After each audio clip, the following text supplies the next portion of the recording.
that's all the introduction this jacket needs. A little more introduction though. It's an 1894 cutaway frock coat drafted out of the Keystone guide. I think I added a little more poof than is really required, but you can't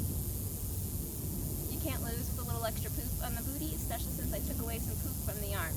Because I want to wear this jacket on a regular, everyday basis, and I'm not going to wear giant sleeves every day.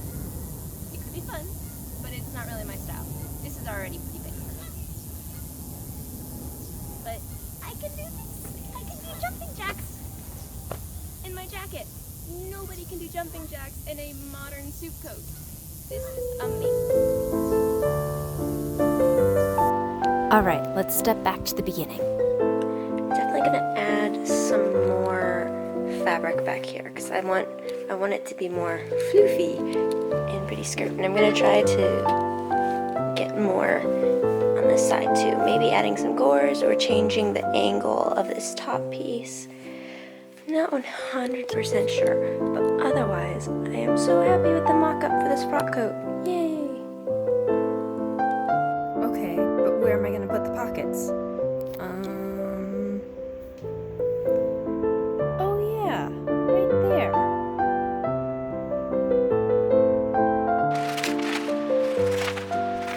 Making edits to the pattern, adding to the fabric inside the pleats, and changing the curve where the skirt and front meet.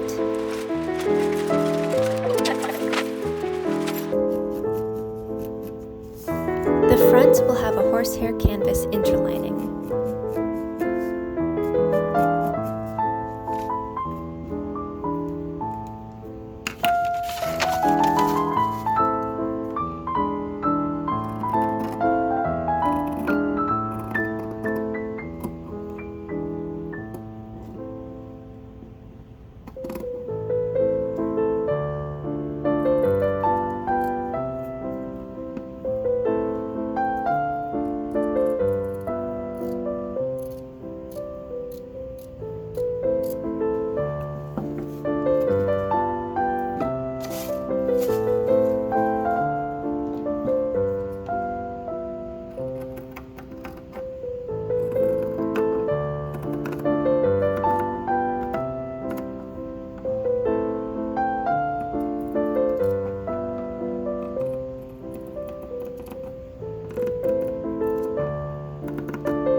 Horsehair canvas cut in 2 halves on the bias for the collar, and pieces for strengthening the back neck and arm sides, as well as additional pieces for the upper chest.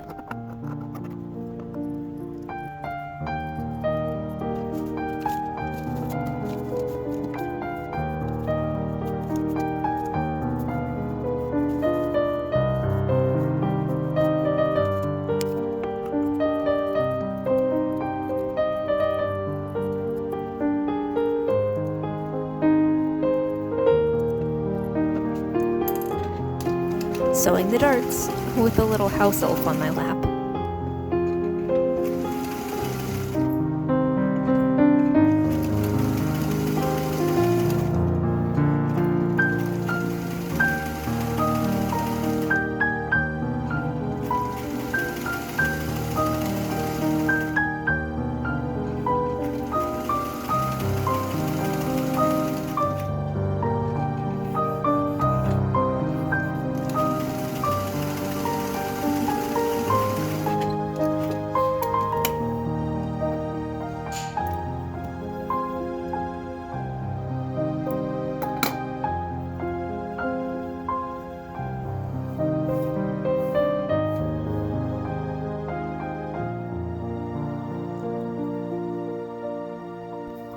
Now I'm pad stitching the chest pieces, being very careful to direct it into a curved shape.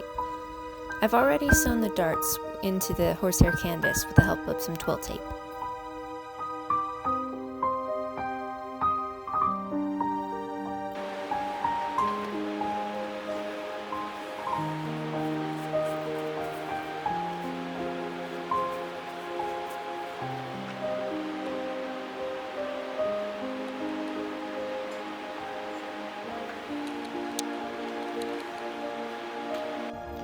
Okay, while basting this horsehair canvas down to my front pattern piece, I realized something kind of stupid that I did.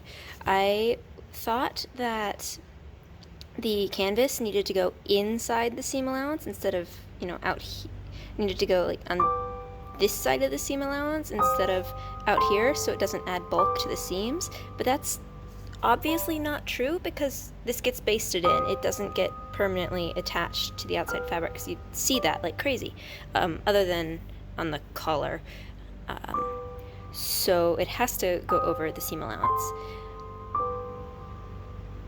which seems like a world-ending problem because I just did a whole bunch of work, pad stitching the upper chest bit and shaping that and all that stuff to this, but it's not really that big of a problem. I'll just put some tape down on the edges so then the tape can go over the seam allowance and over that, and it'll be fine, it'll work. And I'm also actually like permanently stitching into the darts. I like to do that. I don't think anybody actually did that, so it's not like a historic practice, but I like to do that because it has some connection through all the layers.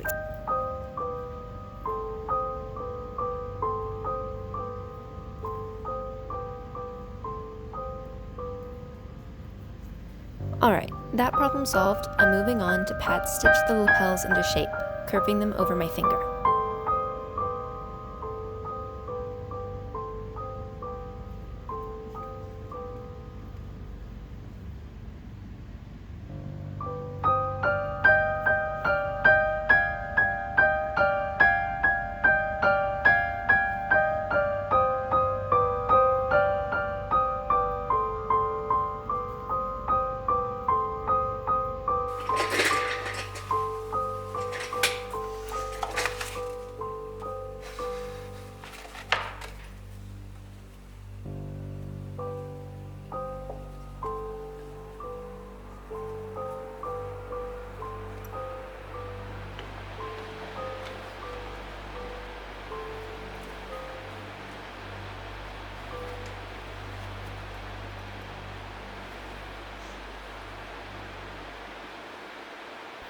I was feeling bad that my pad stitching isn't as tiny and neat as some other people's, but looking back at my source material, they really don't need to be the tiniest, neatest stitches imaginable.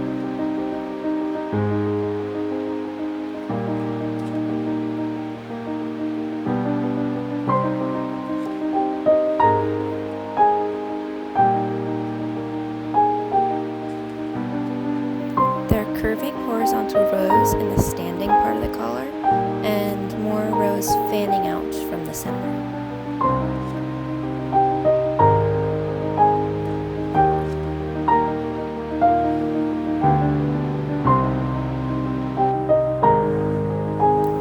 Now I'm sewing the velvet facing onto the collar with a house elf in the background.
Now I'm using a back stitch to attach the sleeves and the sleeve linings at the same time.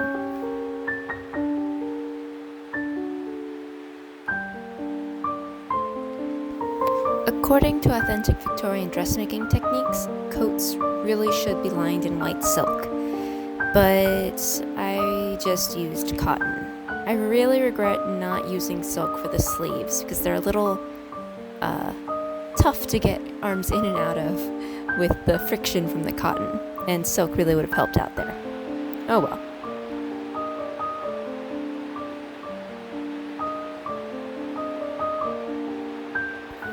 Adding welt pockets is sort of complicated. I started by following a few modern tutorial videos, but had to undo a lot of it because it contradicted the historic technique in authentic Victorian dressmaking techniques.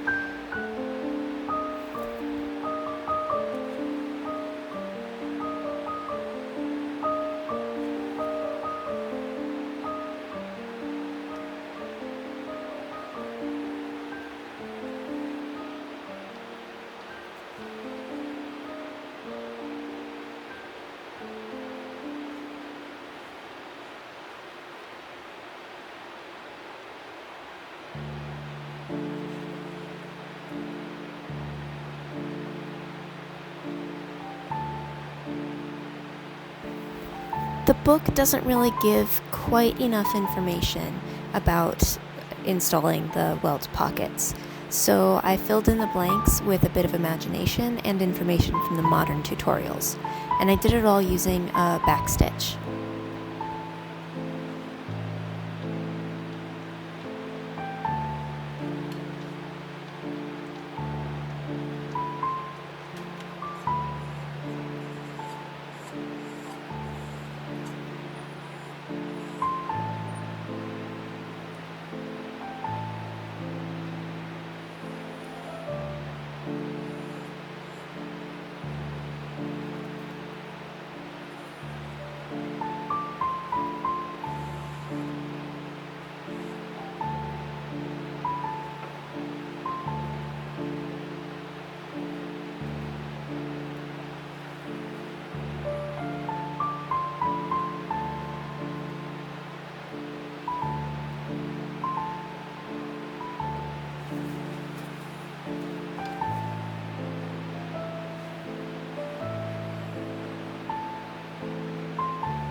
And then I backstitched all around the edge of the pocket bag.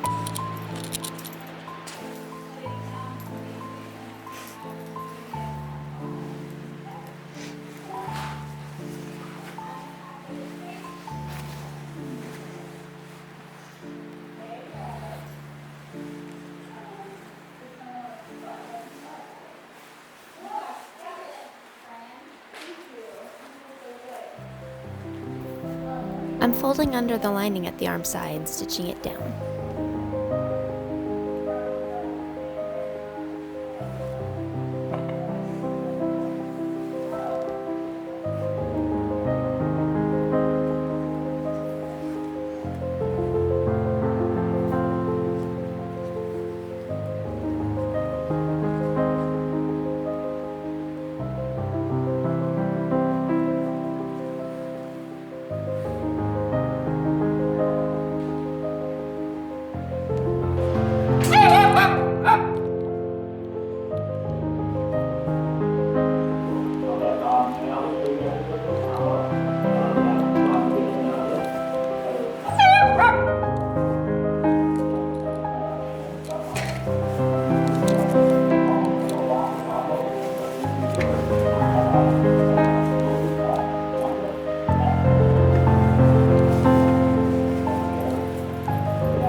that's it.